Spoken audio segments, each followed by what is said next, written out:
26장.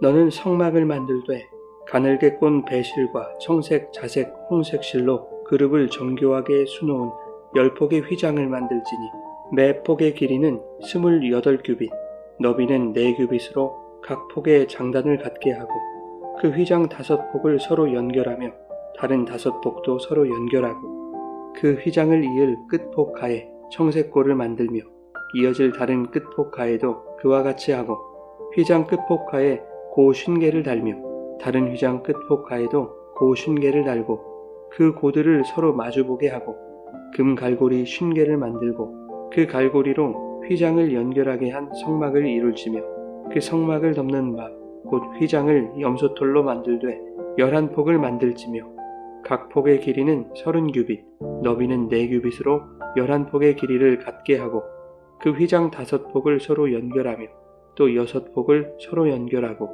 그 6째 폭 절반은 성막 전면에 접어 들이우고 휘장을 이을 끝폭 가에 고 50개를 달며 다른 이을 끝폭 가에도 고 50개를 달고 놋 갈고리 50개를 만들고 그 갈고리로 그 고를 꿰어 연결하여 한 막이 되게 하고 그 막 곧 휘장의 그 나머지 반폭은 성막 뒤에 늘어뜨리고 막 곧 휘장의 길이에 남은 것은 이쪽에 1규빗 저쪽에 1규빗씩 성막 좌우 양쪽에 덮어 늘어뜨리고 붉은 물 들인 수장의 가죽으로 막의 덮개를 만들고 해달의 가죽으로 그 윗덮개를 만들지니라. 너는 조각목으로 성막을 위하여 널판을 만들어 세우되 각 판의 길이는 10규빗, 너비는 1규빗 반으로 하고 각 판에 2촉씩 내어 서로 연결하게 하되 너는 성막 널판을 다 그와 같이 하라. 너는 성막을 위하여 널판을 만들되 남쪽을 위하여 널판 20개를 만들고 20널판 아래에 은받침 40개를 만들지니 이쪽 널판 아래에도 그 2촉을 위하여 2받침을 만들고 저쪽 널판 아래에도 그 2촉을 위하여 2받침을 만들지며 성막 다른 쪽 곧 그 북쪽을 위하여도 널판 20개로 하고 은받침 40개를 이쪽 널판 아래에도 2받침 저쪽 널판 아래에도 2받침으로 하며 성막 뒤 곧 그 서쪽을 위하여는 널판 6개를 만들고 성막 뒤 2 모퉁이 쪽을 위하여는 널판 2개를 만들되 아래에서부터 위까지 각기 2겹 두께로 하여 윗꼬리에 이르게 하고 2 모퉁이 쪽을 다 그리하며 그 8 널판에는 은받침이 16이니 이쪽 판 아래에도 2받침이요 저쪽 판 아래에도 2받침이니라. 너는 조각목으로 띠를 만들지니 성막 이쪽 널판을 위하여 5개요 성막 저쪽 널판을 위하여 5개요 성막 뒤 곧 서쪽 널판을 위하여 5개이며 널판 가운데에 있는 중간 띠는 이 끝에서 저 끝에 미치게 하고 그 널판들을 금으로 싸고 그 널판들의 띠를 꿰 금고리를 만들고 그 띠를 금으로 싸라. 너는 산에서 보인 양식대로 성막을 세울지니라. 너는 청색, 자색, 홍색 실과 가늘게 꼰 배실로 짜서 휘장을 만들고 그 위에 그룹들을 정교하게 수놓아서 금 갈고리를 네 기둥 위에 늘어뜨리되 그 네 기둥을 조각목으로 만들고 금으로 싸서 네 은 받침 위에 둘치며 그 휘장을 갈고리 아래에 늘어뜨린 후에 증거궤를 그 휘장 안에 들여놓으라. 그 휘장이 너를 위하여 성소와 지성소를 구분하리라. 너는 지성소에 있는 증거궤 위에 속죄소를 두고 그 휘장 바깥 북쪽에 상을 놓고 남쪽에 등잔대를 놓아 상과 마주하게 할지며 청색, 자색, 홍색 실과 가늘게 꼰 배실로 수놓아 짜서 성막문을 위하여 휘장을 만들고 그 휘장문을 위하여 기둥 5을 조각목으로 만들어 금으로 싸고 그 갈고리도 금으로 만들지며 또 그 기둥을 위하여 받침 5개를 놋으로 부어 만들지니라. 여러분 좋은 아침입니다. 오늘도 말씀의 은혜가 여러분의 삶에 풍성히 임하기를 소망합니다. 26장은 4개의 층으로 이루어진 성막의 구조를 설명하고 있습니다. 1절에서 말하는 성막은 성막들을 포함하는 성막의 전체 건물을 말하는 것이 아니라 성소와 지성소를 포함한 회막을 가리킵니다. 그 회막의 천장이 4중의 덮개로 구성되어 있는 것이지요. 가장 안쪽에 있는 첫 번째 덮개는 가늘게 꼰 배실과 청색, 자색, 홍색 실로 그룹을 정교하게 수놓은 10폭의 휘장이었습니다. 한 폭의 길이가 대략 12.5m, 폭이 약 1.8m인 1010폭이 하나로 연결되어 하나의 거대한 휘장이 만들어졌습니다. 첫 번째 덮개 위에 두 번째 장막천이 올려지는데 7절은 그것을 염소의 털을 뽑아서 만들었다고 말하고 있죠. 두 번째 휘장은 11폭을 연결해서 첫 번째 휘장을 완전히 덮었습니다. 이것은 방수의 기능을 높이기 위한 기능적인 효과가 있었습니다. 한편 출애굽기 35장 26절에는 마음의 감동을 받은 슬기로운 여인이 염소털로 실을 뽑았다라고 말하고 있는데 이것은 하나님이 성막을 세우는 일에 사람의 헌신을 사용하신다는 것을 의미합니다.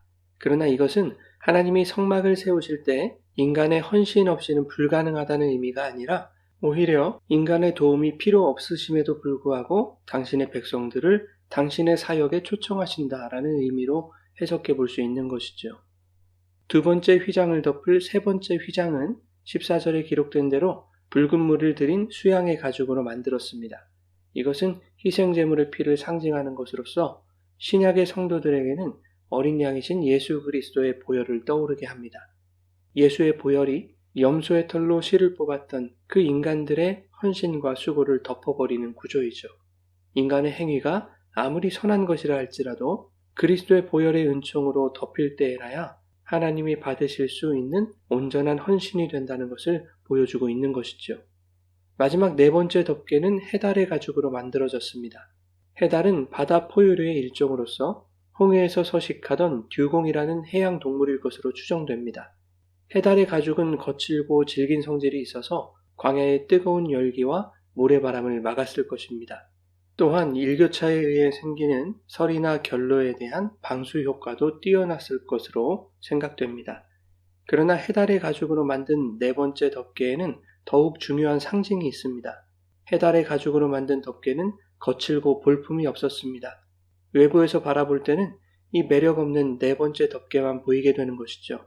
이것은 이사야 53장 2절에서 묘사하고 있는 고운 모양도 없고 풍채도 없으며 보기에 흠모할 만한 것이 없는 예수 그리스도의 모습을 상징하는 것입니다. 고운 모양도 풍채도 없는 볼품없는 예수 그리스도 안에 있을 때에라야 광야 같은 세상 속에서 안전할 수 있다는 것을 보여주고 있는 것이죠. 15절부터는 성막 둘레에 세울 널판과 널판의 받침에 대해서 말하고 있습니다. 이 널판은 성막을 둘러싸는 벽을 말하는데 조각목으로 48개의 널판을 만들어서 금으로 싸고 각 판에 촉을 세워서 하나로 연결하도록 했습니다. 그리고 조각목으로 띠를 만들어서 널판들을 하나로 연결하여 지지하도록 했습니다. 또한 하나에 대략 40kg 정도 되는 은 받침으로 널판을 든든히 고정하여 세웠습니다. 은은 생명의 값을 지불하던 화폐였죠. 널판을 하나로 세우고 또 은받침으로 지지하는 것은 이런 의미가 있습니다. 성도들이 서로의 어깨를 연하여 하나의 교회를 이루어갈 때 사랑에 온전하게 매는 띠로 하나가 되게 하시는 그 성령 안에서의 연합을 의미하는 것이죠. 뿐만 아니라 교회는 예수 그리스도께서 생명의 값을 치르신 그 대속의 은혜 위에 온전한 교회로 세워질 수 있다는 것을 말하고 있는 것입니다. 31절 이하에는 성소와 지성소를 구분하는 차단막과 성소의 문으로서의 기능을 가진 막에 대해서 설명합니다. 성경은 이것들을 모두 휘장이라고 번역했지만 히브리어 성경은 각각 다른 단어를 사용하고 있죠. 지성소와 성소 사이를 구분하는 휘장은 파루케트, 즉 차단막이라는 뜻입니다. 이쪽에서 저쪽으로, 즉 성소에서 지성소로 넘어가는 것을 차단하는 것이죠. 하나님은 모세에게 지성소 안에 증거궤를 들여놓으라고 말씀하셨습니다. 증거궤에는 덮개가 있었는데 그것을 속죄소라고 부릅니다. 34절에 이렇게 말씀하죠. 너는 지성소에 있는 증거궤 위에 속죄소를 두고 증거궤 덮개, 즉 속죄소 밑에는 십계명 돌판이 보존될 것입니다. 또한 만나가 들어있는 항아리와 아론의 쌍난 지팡이도 함께 보존될 것입니다. 그 증거궤 안에 들어갈 십계명 돌판은 모세가 두 번째로 받은 증거판이죠. 첫 번째 돌판은 금송아지 사건으로 분노한 모세가 깨뜨려 버렸습니다. 즉 증거궤 속의 돌판은 인간의 죄와 연결되어 있는 것이죠. 만나와 쌍난 지팡이도 모두 인간의 원망과 불순종에 대한 하나님의 반응으로 주어진 것들이었습니다. 이러한 인간의 죄와 불순종과 원망의 증거들을 속죄소가 덮고 있는 것이죠. 1년에 한 번 대속죄일에 이 속죄소에 희생제물의 피가 부어지는데 그것은 우리의 죄를 덮으신 예수 그리스도의 보혈을 상징합니다. 그러한 속죄소가 있는 곳이기에 하나님은 지성소를 차단하여 거룩하게 구분하신 것이죠. 성소에서 일하는 제사장들도 성소와 지성소를 차단한 그 휘장을 넘어갈 수 없었습니다. 오직 대제사장 한 사람만이 1년에 단 한 번 희생제물의 피를 가지고 들어갈 수 있었던 것이죠. 사랑하는 여러분, 하나님은 성막을 구성하는 모든 요소에 예수 그리스도를 심어두셨습니다. 성도의 연합과 온전한 교회로 세워지는 일은 우리의 연약함과 불의함을 덮으신 예수 그리스도의 보혈 없이는 불가능한 것이죠. 그러므로 오늘 하루도 그 주님의 속죄하신 보혈의 은혜를 붙잡고 사랑의 매는띠로 하나 되며 그리스도의 반석 위에 든든히 세워지는 교회들로 살아가시기 바랍니다. 그렇게 살아가는 우리의 삶이 하나님이 거하시는 거룩한 처소가 될 수 있기를 예수님의 이름으로 축원합니다.